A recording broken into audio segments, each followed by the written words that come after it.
Kung walang alam si Presidente Marcos, kung hindi siya involved sa korupsyon na sinasabi niya, kung hindi siya mastermind, pabayaan niya magtuloy ang tunay na investigasyon. Pabayaan niya makita ng taong bayan ang katotohanan. At mula sa katotohanan iyon, bigyan niya ng ustisya ang taong bayan.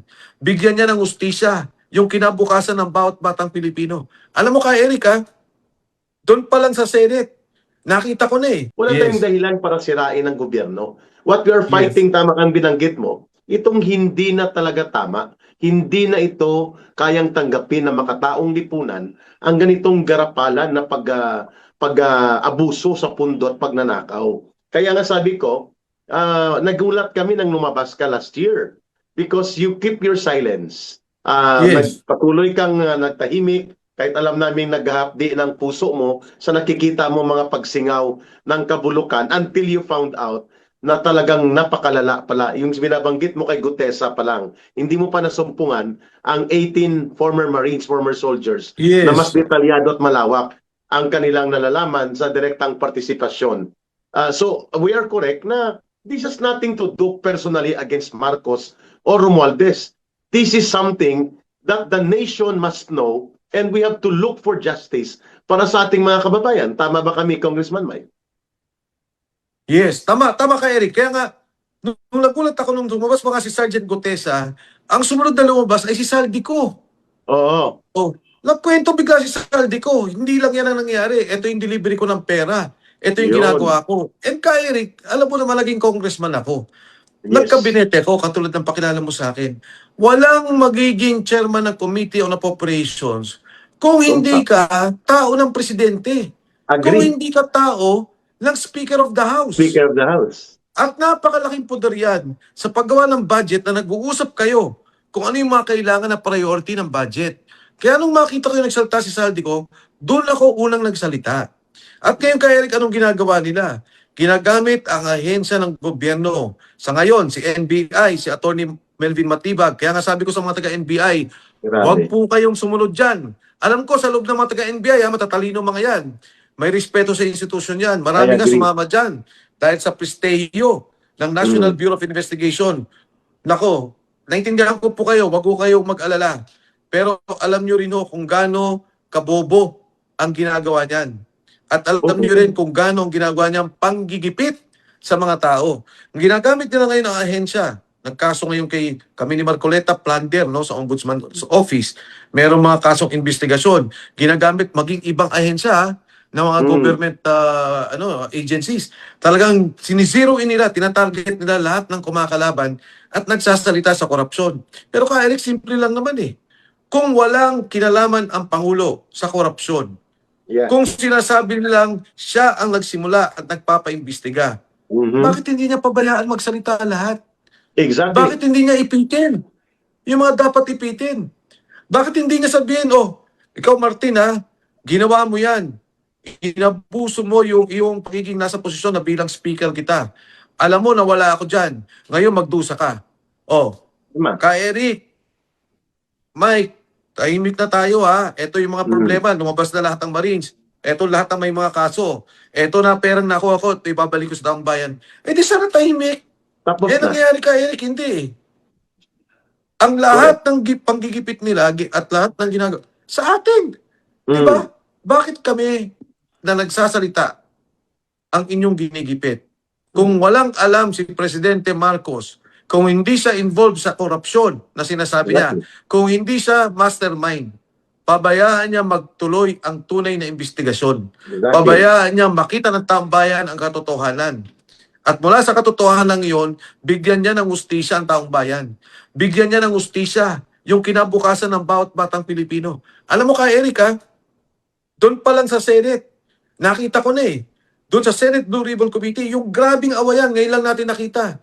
Aaresto si Bato, nagkaroon ng lusuban, may barilan. Sabi nila, magulo daw yung nag-walkoutan, magulo daw ang minority. Hindi ho yan. Ang gulo ay dahil sa Blue Ribbon. Ang gulo dahil ayaw nilang marinig ang mga sasabihin ng tao. Ayaw nilang makita yung video, ayaw nilang makita yung pictures. Nako, Eric, pagka tinilad-tilad mo yung sinabi ng Marines at gagawin ko yan, aayusin ko, at matutugtog-tugtong ko yung iba sa sinabi ni Saldi, makikita mo yung buong kwento kung Yeah. paano yung nakuha na nangyari. Grabe. Mali tao, 1 bilyon. Ano naman, eto kay Eric, ating dalawa, ano naman, anong mahihita ng mga Marines na magsalita? Eh sila nga rin, alam mo kay Eric, ang dami na nilang kaso. Yes. Sila mismo kinasuhan, kaliwat kanan. At iba-ibang lugar pa, Congressman Mike, kawawa nga eh. May sa Palawan pa yata si Kawawa. Alvarez, sa Iloilo si Janet Yes. Garin. Kawawa Yes. nga eh, kasi siyempre they have to attend there the preliminary investigation at kung umakyat ang kaso, pupunta sila doon. Napakalaking perwisyo ito, Congressman Mike, like sa atin. Ikaw din, tinatanong kita Yes. ngayon, Congressman Mike, pati si Mrs. mo, si Ma'am Julie na napakabait, napaka-simpleng tao, namumuhay kayo ng patas at direkta, wala kayong involvement sa katarantaduhan dito sa mga gobyerno na transaksyon na to, at ikaw ay established ka na, made ka na, pati ang anak mo, minention pa kanina ni Matibag, yung corporate or board secretary daw na ninyo, na dapat na maimbestigahan at madala sa kaso. Tama yung punto mo eh.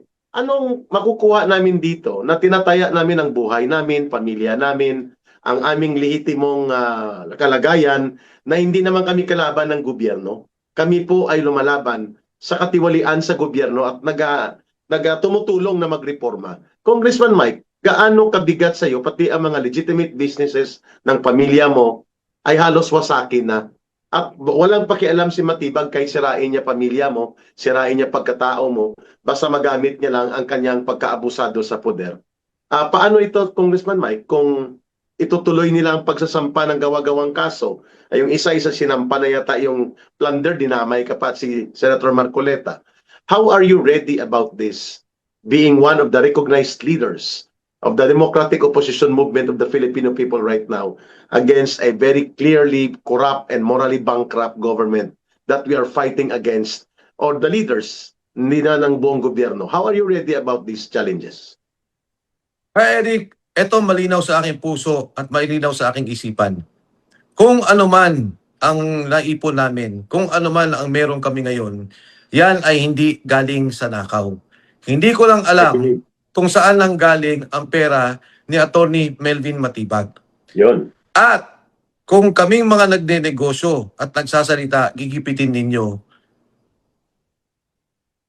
Ako, kaya ko ka Eric, maawa kayo doon sa mga empleyado. Maawa kayo doon sa mga walang alam. Pangalawa, kung talagang wala kayong tinatago dito sa sinasabing korupsyon, harapin ninyo. Sumagot kayo, huwag kayong manggipit. Si Attorney Matibag ka, Eric, wala na yan. Sabi nga ni si Franco Mabata, sabi niya, yung kaluluwa niya na ibenta na sa demonyo. Iba na yan mag-isip. Oo. Akala niya may maniniwala pa sa kanya. Akala niya, pwede siyang paniwala ng taong bayan. Pinuwi mo naman ka, Eric. Pumunta siya sa Senate Committee hearing. Ang ginawa niya, siniraan lang niya ang 18 Marines. Correct. Ni wala siyang sinabi na, may katotohanan po itong sinabing pag-deliver ng pera, ito po yung CCTV. Ni isang ebidensya doon sa binanggit ng Marines, hindi niya binanggit. Ang binanggit niya, puro paninira. Dishonorable discharge, binigyan ng pera, gano'n. Talagang pangapi. Hindi niya naiisip, ang mga Pilipino hindi naniniwala sa kanya. Yes. Kasi, alam ng Pilipino, yung mga sundalong yon kawa-awa. Tumataya at nakikita lang may problema. At may mga sundalo pa silang kasama na magsasalita pa. Tuloy-tuloy pa to, Eric. Habang lumalapit na 2028, dumadami ang naglalakas loob na magsalita.